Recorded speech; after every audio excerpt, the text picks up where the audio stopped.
ओम श्री हरि। एकादशी व्रत का महत्व। एक समय नैमिषारण्य में पुराणों की कथाओं को सुनने के निमित्त एकत्रित हुए 66,000 ऋषियों ने श्री सूत जी से प्रश्न किया कि महाराज, आने वाले कलयुग में प्राणियों का उद्धार कैसे होगा। उनके इस प्रश्न का उत्तर देने के लिए व्यास जी ने शिष्य की सूत जी, जो सब पुराणों की कथाओं को अपने गुरु की कृपा से भली भांति जानते थे, कहने लगे कि हे ऋषियों, एक वर्ष में 12 महीनों की 24 अथवा जिस वर्ष में अधिक मास होता है उसकी दो मिलाकर कुल 26 एकादशियाँ होती हैं, जिनके नाम में तुमसे कहता हूँ। इनके उच्चारण मात्र से ही बहुत से पाप नष्ट हो जाते हैं। सो आप ध्यानपूर्वक सुनिए। नंबर 1 उत्पन्ना, दूसरी मोक्षदा, तीसरी सफला, चौथी पुत्रदा, पांचवी सठतिला, छठवीं जया, सातवीं विजया, आठवीं आमलकी, नौवीं पापमोचनी, 10वीं कामदा, 11वीं वरूथनी, 12वीं मोहिनी, 13वीं अपरा, 14वीं निर्जला, 15वीं योगिनी, 16वीं देवसैनी, 17वीं कामिका, 18वीं पुत्रदा, 19वीं अजा, 20वीं वामन या परिवर्तनी, 21वीं इंद्रा, 22वीं पापकुंसा, 23वीं रमा, 24वीं देव प्रबोधनी या देवोत्थानी। अधिक मास की दोनों एकादशियों के नाम क्रमानुसार पद्मिनी और परमा हैं। इनके श्रवण मात्र से इनके नामों के अनुकूल ही फल प्राप्त होता है। जो प्राणी इनका व्रत तथा उद्यापन नहीं कर सकते, वे इनका नाम सुनने मात्र से ही व्रत का फल प्राप्त कर सकते हैं। ओम श्री हरि। ओम श्री हरि। अथ कार्तिक कृष्ण एकादशी व्रत कथा, रमा एकादशी।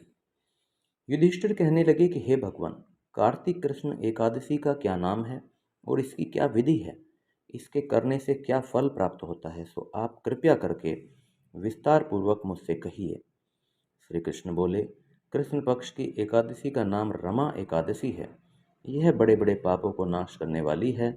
इसकी महत्म मैं तुमसे कहता हूँ, ध्यानपूर्वक सुनिए।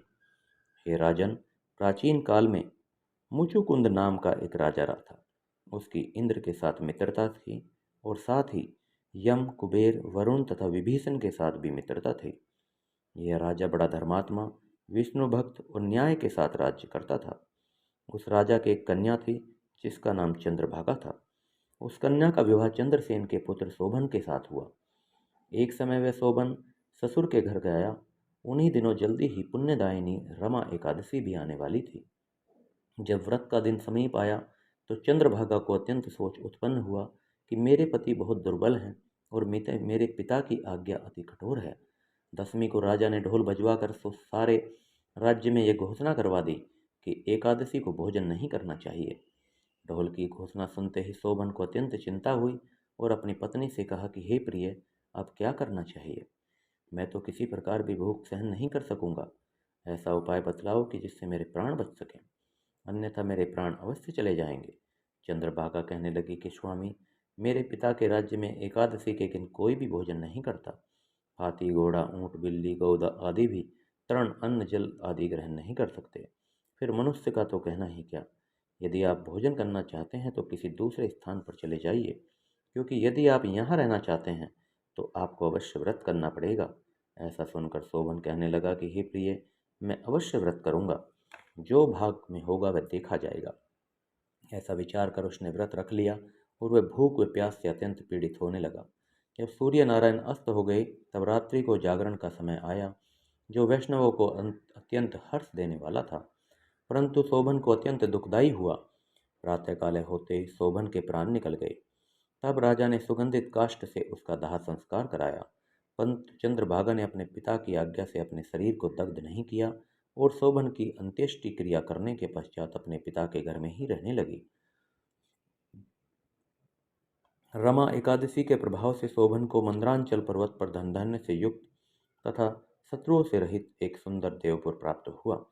वह अत्यंत सुंदर रत्न और वैदुर्य मणि जटित स्वर्ण के खंभों पर निर्मित अनेक प्रकार की स्फटिक मणि से सुशोभित भवन में बहुमूल्य वस्त्र आभूषणों तथा छत्र व चंवर में विभूषित गंधर्व और अप्सराओं से सुशोभित सिंहासन पर आरूढ़ ऐसा लगता था मानो दूसरा इंद्र विराजमान हो। एक समय मुचुकुंद के नगर में रहने वाला सोम शर्मा नाम का ब्राह्मण तीर्थ यात्रा करता हुआ घूमता घूमता उधर जा निकला और उसने शोभन को पहचान कर कि यह तो राजा का जमाई शोभन है, उसके निकट गया। शोभन भी उसको पहचान कर अपने आसन से उठकर उसके पास आया और प्रणाम आदि करके कुशल प्रश्न किया। ब्राह्मण ने कहा कि राजा, मुचुकुंद और आपकी पत्नी चंद्रभागा कुशल से हैं। नगर में भी सब प्रकार कुशल हैं, परंतु हे राजन, हमको अत्यंत आश्चर्य हो रहा है कि आप अपना वृतांत कहिए कि ऐसा सुंदर नगर जो न कभी देखा न सुना, आपको किस प्रकार प्राप्त हुआ। तब शोभन बोला कि कार्तिक कृष्णा रमा एकादशी का व्रत करने से मुझे यह नगर प्राप्त हुआ है, परंतु यह अस्थिर है। यह स्थिर हो जाए ऐसा उपाय कीजिए। ब्राह्मण कहने लगा कि हे राजन, यह स्थिर क्यों नहीं है, कैसे स्थिर हो सकता है, यह आप बताइए, फिर मैं अश्व में यह करूँगा। मेरी इस बात को आप मिथ्या न समझिए। शोभन कहने लगा कि मैंने इस व्रत को श्रद्धा रहित होकर किया है, अतः यह सब कुछ अस्थिर है। यदि आप मुचुकुंद की कन्या चंद्रभागा को यह सब वृतांत कहें तो वह स्थिर हो सकता है। ऐसा सुनकर उस श्रेष्ठ ब्राह्मण ने अपने नगर में लौटकर चंद्रभागा से यह सब वृतांत कहा। ब्राह्मण के वचन सुनकर चंद्रभागा बड़ी प्रसन्नता के साथ ब्राह्मण से कहने लगी कि हे ब्राह्मण, यह सब बातें आपने प्रत्यक्ष में देखी और स्वप्न की बातें कर रहे हैं।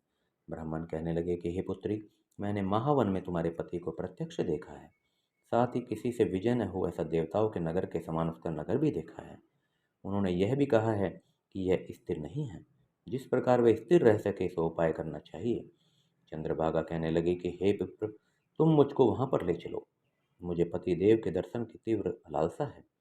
मैं अपने किए हुए पुण्य से उस नगर को स्थिर बना दूंगी। आप ऐसा कार्य कीजिए जिससे उनका हमारा संयोग हो, क्योंकि वियोगी को मिला देना महान पुण्य है। सोम शर्मा यह बात सुनकर चंद्रभागा को साथ लेकर मंदरांचल पर्वत के समीप वामदेव ऋषि के आश्रम में गया।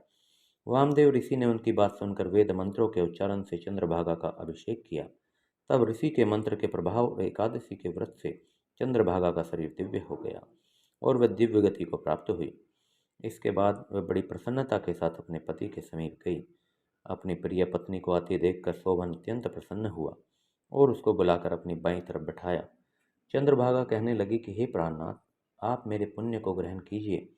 अपने पिता के घर में मैं 8 वर्ष की थी, तब से विधि पूर्वक एकादशी के व्रत को श्रद्धा पूर्वक करती आ रही हूँ। इस पुण्य के प्रताप से आपका यह नगर स्थिर हो जाएगा और समस्त कार्य पूर्ण होकर प्रलय के अंत तक रहेगा। इस प्रकार चंद्रभागा दिव्य रूप धारण कर तथा दिव्य आभूषण वस्त्रों से सुसज्जित होकर अपने पति के साथ रहने लगी। हे राजन, यह मैंने रमा एकादशी का महत्व कहा। जो मनुष्य इस व्रत को करते हैं उनके ब्रह्म हत्या आदि समस्त पाप नष्ट हो जाते हैं। कृष्ण पक्ष और शुक्ल पक्ष दोनों के एकादशी समान है, इनमें कोई भेदभाव नहीं है। जो दोनों को पढ़ते अथवा सुनते हैं वे समस्त पापों से छूटकर विष्णु लोक को प्राप्त होते हैं। ओम श्री हरि। जय विष्णु। ओम जय जगदीश हरे स्वामी, जय जगदीश हरे। भक्त जनों के संकट क्षण में दूर करे। ओम जय जगदीश हरे। जो ध्यावे फल पावे, दुख बिन से मन का। सुख संपत्ति घर आवे, कष्ट मिटे तन का।